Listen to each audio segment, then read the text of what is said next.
বিসমিল্লাহির রহমানির রহিম।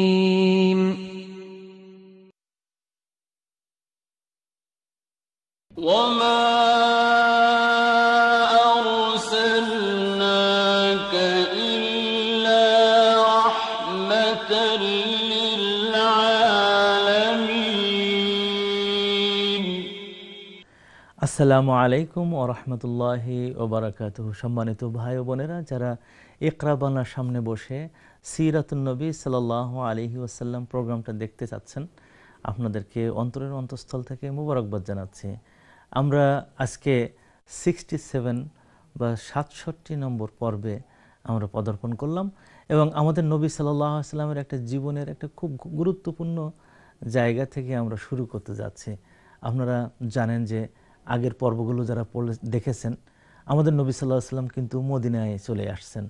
মদিনায় চলে এসে উনি কুবাতে অবস্থান নিয়েছিলেন। সেখান থেকে আমরা আমাদের আলোচনা আজকে শুরু করতে যাচ্ছি। আমাদের নবী সাল্লাল্লাহু আলাইহি ওয়াসাল্লাম যখন কুবাতে আসলেন, কুবা একটা পল্লীর নাম। ইয়াকুত আল হামাউই রহমতুল্লাহ আলাইহি তার মুআজামুল বুলদানের মধ্যে বলেছেন যে কুবা কোনো গ্রামের নাম ছিল না, একটা কূপের নাম ছিল। এই কূপটা ছিল মদিনার থেকে দক্ষিণ পশ্চিমে একটা উঁচু জায়গা এবং এই খুব ফার্টাইল ল্যান্ড ছিল এটা। এখন আপনারা যারা কুবা মসজিদ দেখেছেন দেখবেন যে আশেপাশে কিন্তু অনেক খেজুর বাগান থাকে এবং ওখানেই ওই ক্রপস মানে বিভিন্ন ধরনের ফসলাদি, আমরা তো যখন মদিনায় ছিলাম দেখতাম ওখানে ভালো ভালো ফসল তৈরি হচ্ছে, ফলের গাছও দেখেছি অনেক ওখানে হচ্ছে।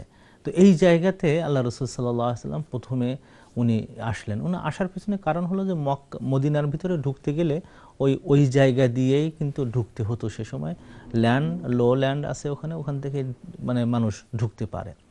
তো উনি প্রথমে ওখানে আসলেন।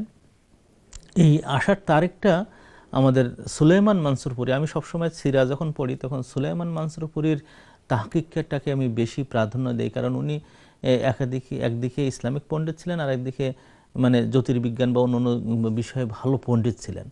উনি বলেছেন যে 8ই রবিউল আউয়াল উনি আসলেন এবং সেদিন ছিল সোমবার এবং এক্স্যাক্টলি আল্লাহ রাসূল সাল্লাল্লাহু আলাইহি ওয়াসাল্লামের বয়স ওই দিনই 53 বছর হয়, 53 ইয়ার্স, মানে 53 বছর বয়সে তিনি ওই দিনই কুবাতে উনি আসলেন। কুবাতে উনি দেরি করেছেন। উনি ওখানে মনে করছেন যে আমাকে এখানে দেরি করতে হবে। দেরি করার পিছনে কারণ কি ছিল? অনেকগুলো কারণ ছিল।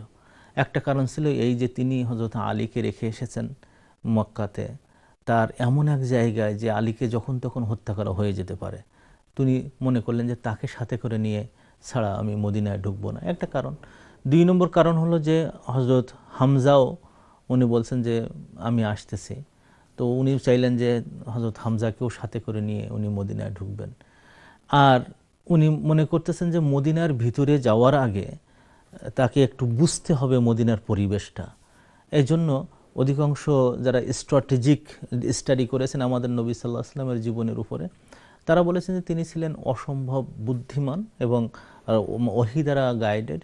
উনি চিন্তা করলেন যে আমি মদিনায় মেন জায়গায় ঢোকার আগে আমি মদিনার সাবারবে থেকে আমি দেখতে চাই যে এখানে লোকগুলো কেমন, কাদের সাথে কীভাবে লেনদেন করতে হবে, কারা কোন ধরনের মানসিকতার, এটা তিনি দেখতে চাইলেন। এই জন্য সম্ভবত উনি দেরি করেছেন কুবাতে।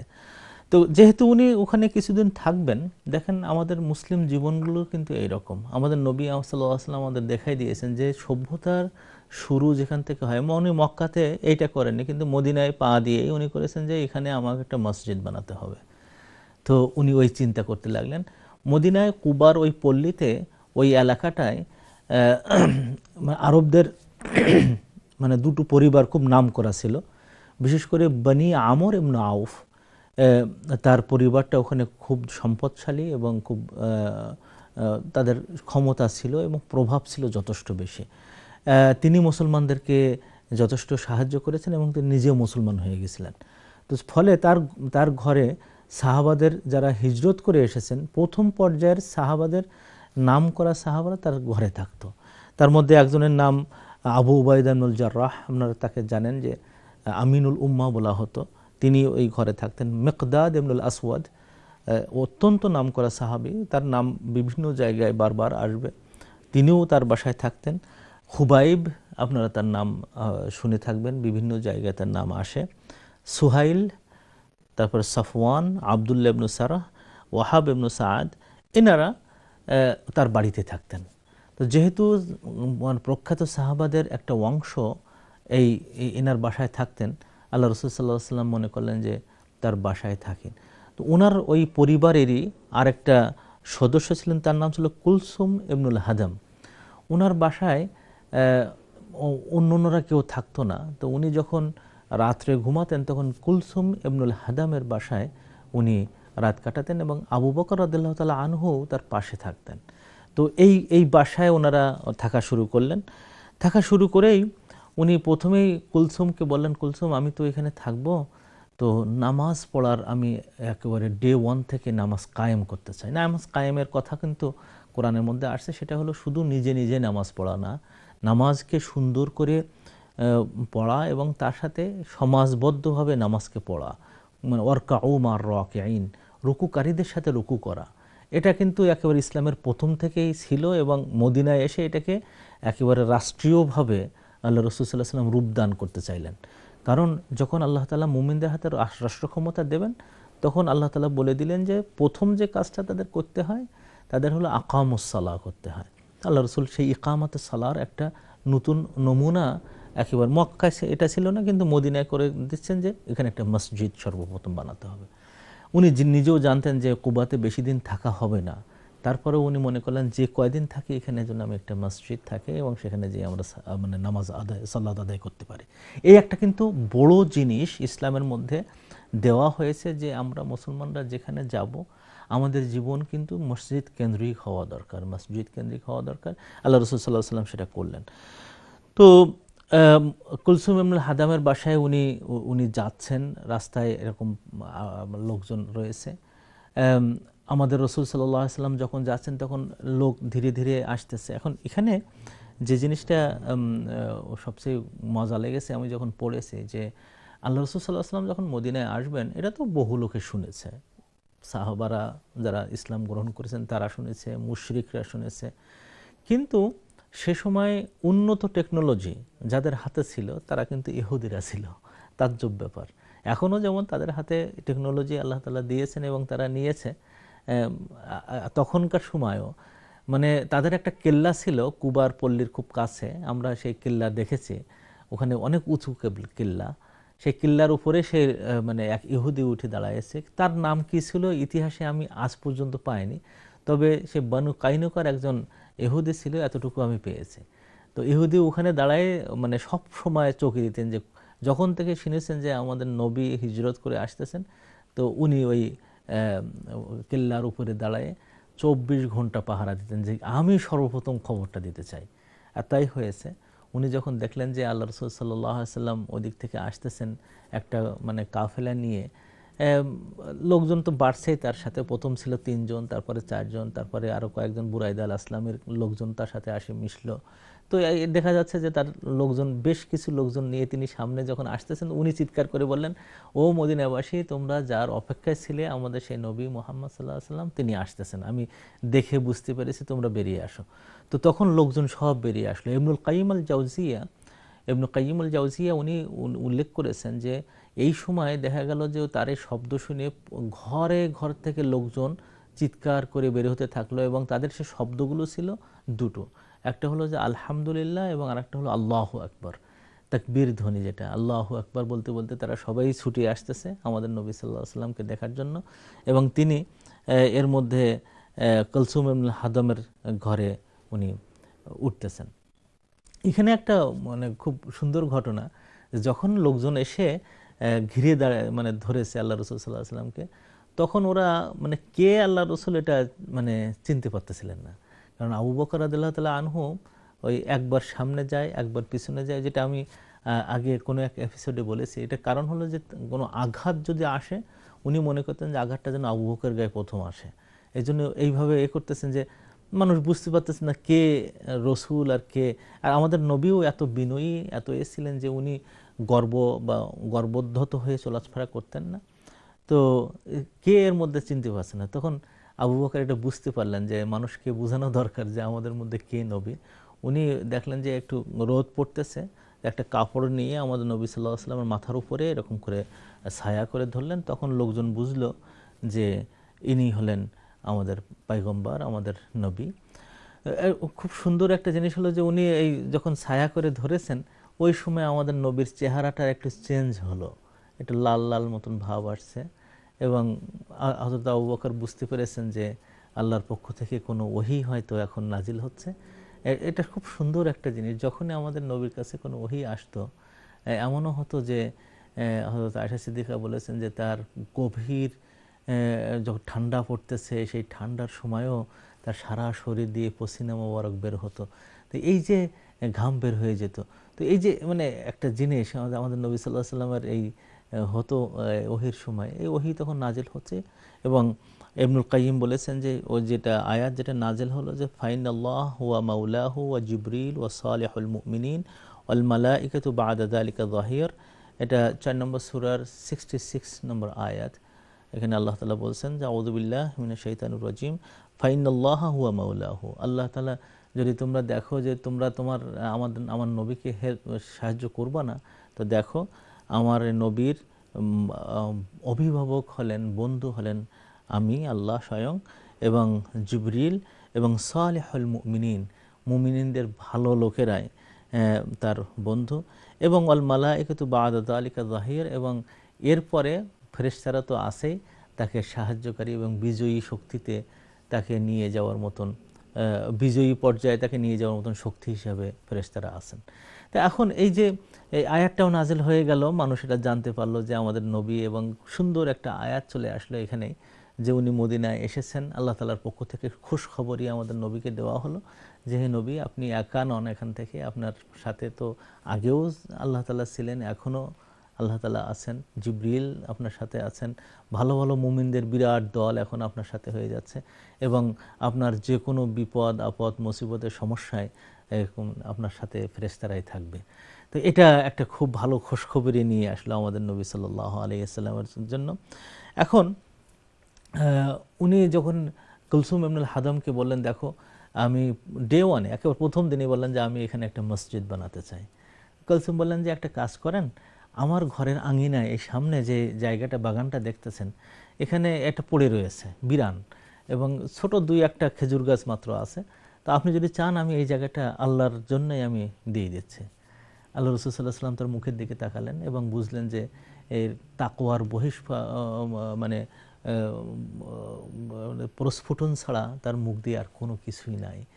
অনেক মানুষ অনেক সময় দান করে নিজকে ফুটানোর জন্য, অনেক সময় দান করে কোনো গেইনের জন্য, কিন্তু তার এই দানটা চেহারার মধ্যে ফুটে উঠেছে তাকওয়া, আর তাকওয়া রয়েছে। আল্লাহ রাসূল সাল্লাল্লাহু আলাইহি ওয়াসাল্লামের হাতে দিলেন এবং ওখান থেকে ওই একটা মসজিদ বানানোর উনি সূচনা করবেন।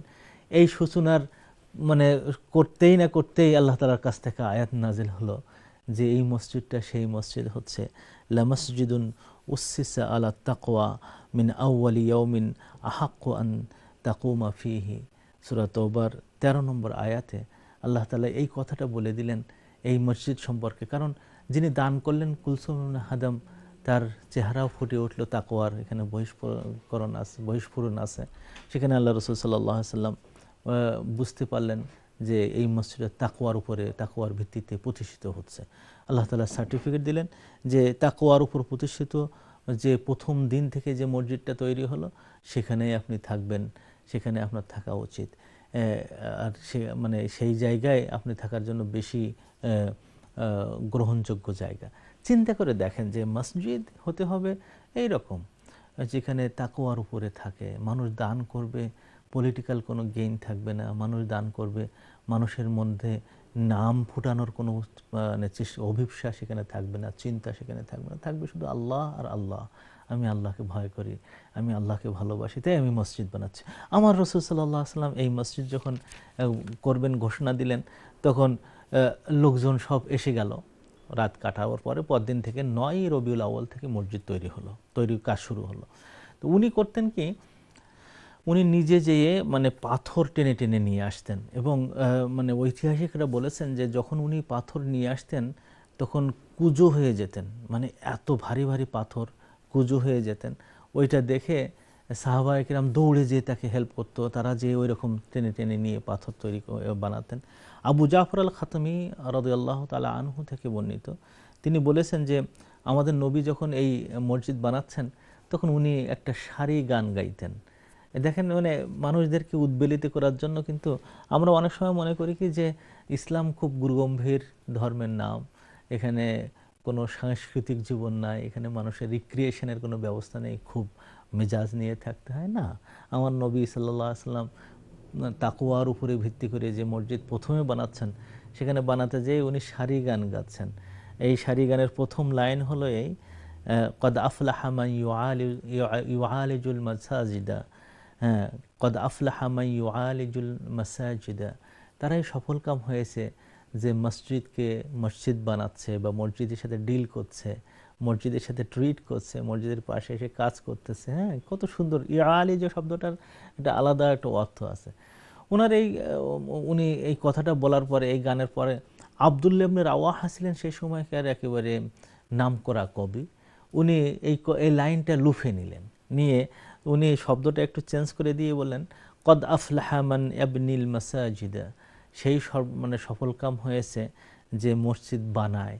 তো ওখানে আল্লাহ রসুল বলছিলেন ইউআলিজু শব্দটার অর্থ অনেক দান করে, কিন্তু আব্দুল্লাহ ইবনে রাওয়াহা ইয়াবনি শব্দটা নিয়ে আসছেন।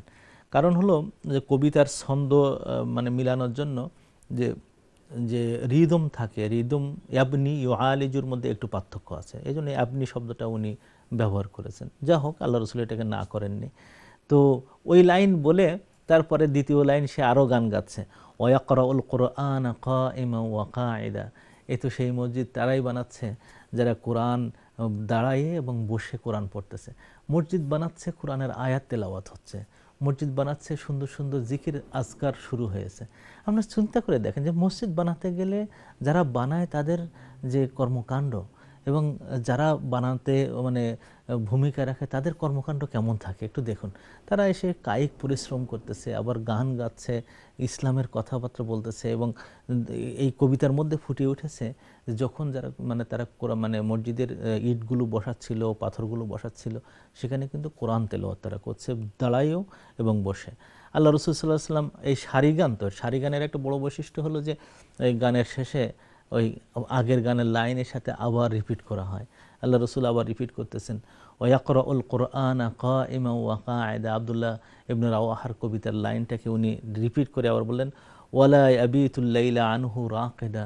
এবং তাদের আর এটা কিন্তু আল্লাহ রসুল সাল্লাল্লাহু আলাইহি ওয়াসাল্লাম বানিয়ে দিচ্ছেন। তাহলে মানে উনি কবি ছিলেন না, কিন্তু সাধারণভাবে যে কবিতার মতো লাইন চলে আসতো এর জন্য কোনো নিষেধ নাই। রসুল হওয়ার পরে এই ধরনের কবিতা বললে এটা কোনো নাজায়েজের কিছু নেই। যদিও সূরা ইয়াসিনের মধ্যে আল্লাহ তাআলা বলেছেন যে আল্লাহ রসুল কবি ছিলেন না এবং কবি হওয়া তার জন্য সাজে না, কিন্তু এই ধরনের কথা যেটা রিদমিটিক হয়, কথার সাথে সুন্দর মিলে যায়, এই ধরনের কথা বলতে নবীর জন্য কোনো গুনাহের কাজ নাই। এই জন্য তিনি বলছেন, ওয়ালা ইয়াবিতুল লাইলা আনহু রাকিদা।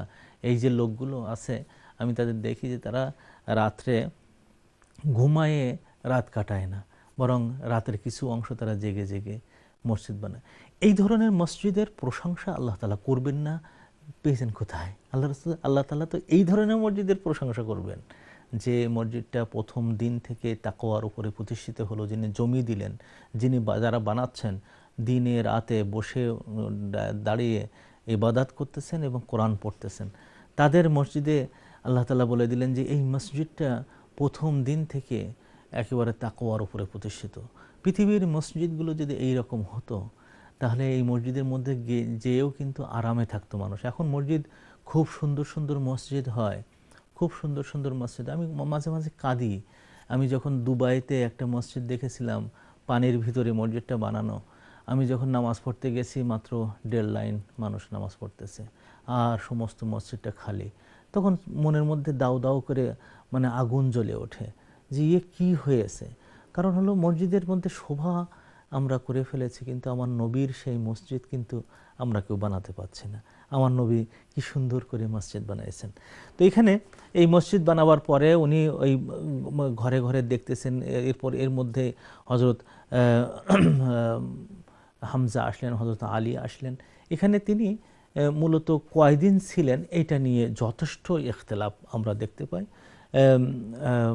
বেশ কিছু নামকরা সিরাতের লেখক তারা বলতে চেয়েছেন যে তিনি 4 দিন ছিলেন এখানে। তিনি 4 দিন ছিলেন। উনি আসছেন সোমবার, মঙ্গল, বুধ, বৃহস্পতি, এই 3 দিন, 4 দিন উনি সেখানে কাটাইছেন। সোম, মঙ্গল, বুধ, বৃহস্পতি, শুক্রবারে ওখান থেকে রওনা দিয়েছেন।